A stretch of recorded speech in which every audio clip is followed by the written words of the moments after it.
આજે બનાવીશ હું કોથમીર, પુદીનો અને ચીલી ફ્લેક્સ નાખીને નવો નાસ્તો. તો કઈ રીતે બનાવવો તે હું તમારી જોડે શેર કરીશ. આ મેં મિક્સર જાર લીધું છે, એમાં આપણે ધાણા નાખીશું.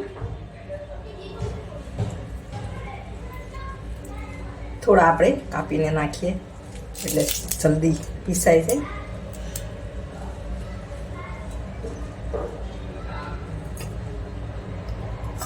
એમાં આપણે ફ્રેશ પુદીનો લીધો છે ને મરચાં લીધા છે.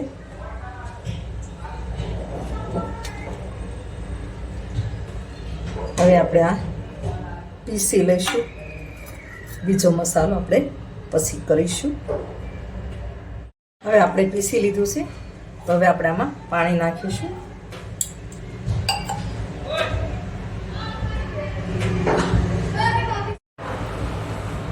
હા, આપણે ખીરું એટલે કે બેટર લીધું છે. તે મેં 3 ભાગના ચોખા અને 1 ભાગની અડદની દાળ લઈ અને 7 કલાક સુધી પલાળી રાખી.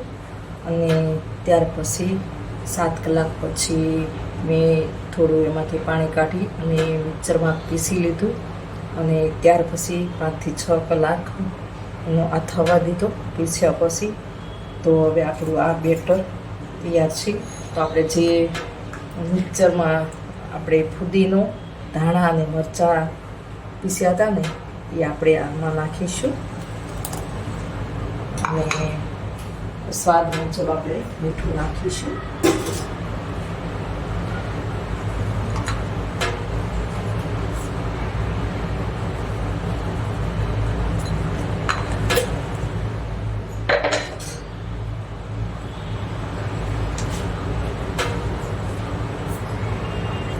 હવે આપણે એમાં ચીલી ફ્લેક્સ નાખીશું.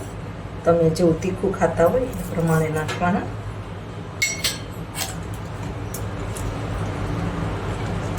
આ રીતનું આપણે બેટર તૈયાર કરીશું. આમાં આપણને એવું લાગે તો થોડું દહીં અથવા તો આપણે પાણી નાખવાનું.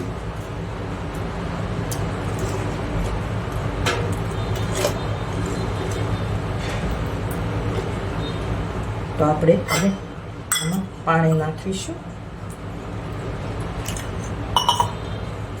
તમારે જેવું ઘાટું રાખો એ પ્રમાણે કરવાનું.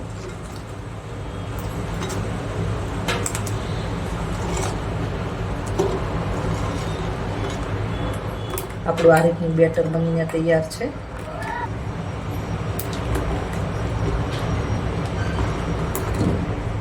મેં આ લોટે ગરમ થવા મૂકી છે. એમાં આપણે થોડું તેલ નાખીશું. આ રીતનું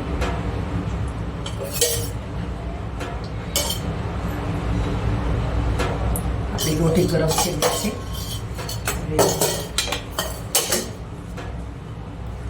તાવેથાની મદદથી તેલ માથામાં કરી દઈએ.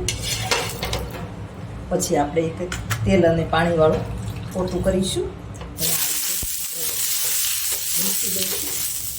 અને હવે આપણે જે બેટર બનાવ્યું છે ને એને એકદમ બધું મિક્સ કરી અને આપણે રોટીમાં નાખીશું.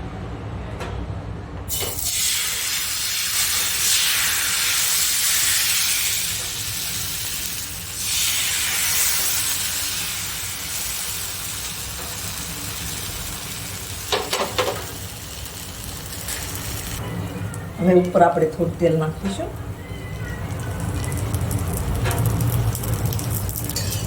થોડી વાર ચડવા દઈશું. તો તમે જોઈ શકો છો આપણા આવા બધા પુડલા બનીને તૈયાર થઈ ગયા છે. તો તમે પણ આ રીતે બનાવજો. મારી રેસીપી ગમે તો લાઈક કરજો, શેર કરજો, ચેનલને સબસ્ક્રાઈબ કરજો, બેલ આઇકોન દબાવવાનું ભૂલતા નહીં અને કમેન્ટમાં લખજો મારી રેસીપી કેવી લાગી. કેટલા મસ્ત રીતે ઉઠી જાય છે તે તમે જોઈ શકો છો. તો આ આપણો નવો નાસ્તો બનીને તૈયાર છે. મારો સાંજનો નવો નાસ્તો બનીને તૈયાર છે. તો મારી રેસીપી ગમે તો લાઈક કરજો, શેર કરજો, ચેનલને સબસ્ક્રાઈબ કરજો, બેલ આઇકોન દબાવવાનું ભૂલતા નહીં અને કમેન્ટમાં લખજો મારી રેસીપી કેવી લાગી. આવી નવી રેસીપી જોવા મારી ચેનલને સબસ્ક્રાઈબ કરશો એટલે સૌ પ્રથમમાં મારી રેસીપી તમારા ફોનમાં આવી જશે. અને